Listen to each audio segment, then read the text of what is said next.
উনি বলেছিলেন যে আমরা একটি পরিবার, কিন্তু পরবর্তী সময়ে আমরা দেখেছি ওনার কথার সাথে এই দীর্ঘ 7-8 মাস আমরা কোনো রকম এর সাথে একই রকম কোনো রকম সাদৃশ্যতা আছে বলে আমরা মনে করি না।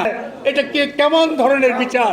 আর যে অহরহ হিন্দুদের ধর্ম সম্পর্কে বিভিন্ন রকম পোস্ট দিচ্ছে, ওয়াজ করছে, এই করছে, কিন্তু আমরা দেখি নাই কাউকে গ্রেফতার করতে। দলের আশ্বাস আমরা দেখেছি, কিন্তু সেই মিথ্যা আশ্বাসের উপর ভর করে আমরা সময় কাটিয়েছি, সেটি কিন্তু কোনোদিন বাস্তবে তা প্রতিফলিত হয়নি। পরবর্তীতে সেই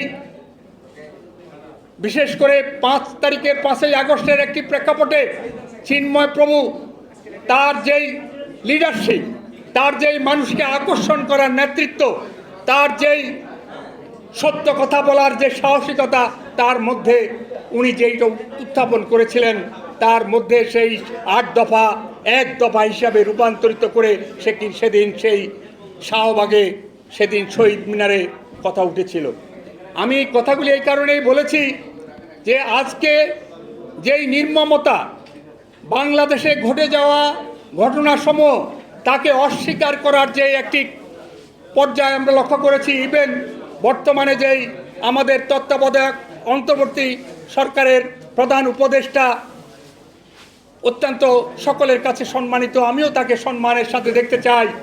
উনি বলেছিলেন যে আমরা একটি পরিবার, কিন্তু পরবর্তী সময়ে আমরা দেখেছি ওনার কথার সাথে এই দীর্ঘ 7-8 মাস আমরা কোনো রকম এর সাথে একই রকম কোনো রকম সাদৃশ্যতা আছে বলে আমরা মনে করি না। আপনারা লক্ষ্য করেছেন 5 তারিখের পরবর্তী সময়ে 20 আগস্ট পর্যন্ত ঘটে যাওয়া বিভিন্ন ঘটনা, 2010টি ঘটনা, আমরা তথ্য একেবারে সত্য ঘটনা, এর ভিতরে একটি ঘটনাও কিন্তু মিথ্যা নেই, সেই তথ্য সম্বলিত ঘটনা আমরা উত্থাপিত করেছি। আমরা জাতির কাছে সেই প্রেস কনফারেন্সের মাধ্যমে সেটা তুলে ধরেছি, কিন্তু দেখা গেল রাজনৈতিক দলগুলি তাকে বলছে অতিরঞ্জিত, তাকে বলছে রাজনৈতিক।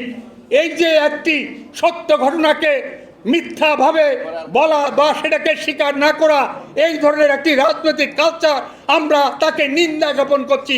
তাকে এর প্রতি আমরা অত্যন্ত দুঃখের সাথে বলতে চাই, এই ধরনের অস্বীকৃতি সরকারের পক্ষে তারা কি দেশকে দেবে, কি দেশকে তারা উপহার দেবে আমি জানি না।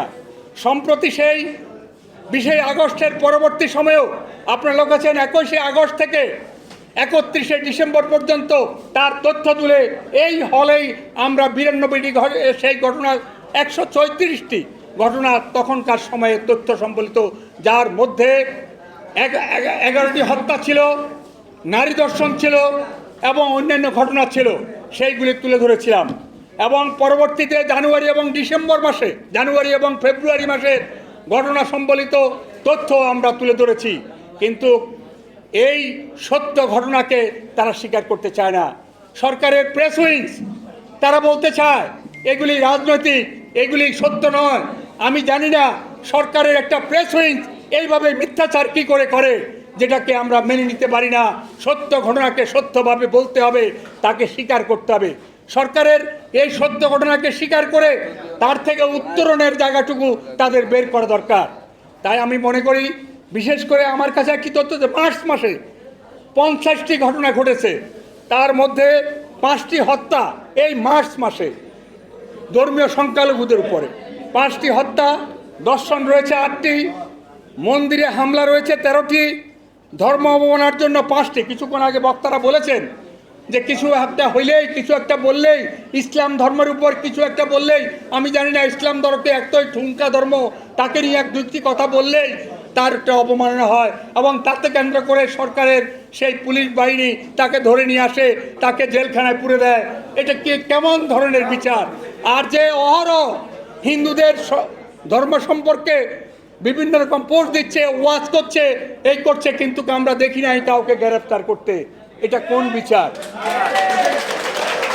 তাই আমরা এই ধরনের সত্য ঘটনা, আজকে আমি ধন্যবাদ জানাই সুমন বাবুকে, আপনারা যে এই ধরনের উদ্যোগ নিয়েছেন, আপনারা অবশ্যই আপনাদের এই আন্দোলন, আমি মনে করি আপনার রাস্তায় আমরা সকলে, শুধু সুমন বাবু নয়, শুধু সনাতন পার্টি নয়, এখানে যারা রয়েছেন সকলে ঐক্যবদ্ধভাবে আমাদেরকে রাস্তায় প্রতিবাদ করতে হবে।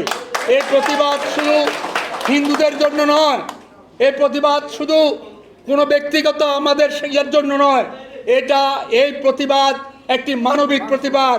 এই প্রতিবাদ এই দেশকে বাঁচানোর জন্য প্রতিবাদ। এই প্রতিবাদ এই ধরনের রাজনৈতিক বা সরকারের যে মিথ্যাচার, সরকার যে সত্য ঘটনাকে মিথ্যাভাবে বলছে তার বিরুদ্ধে প্রতিবাদ।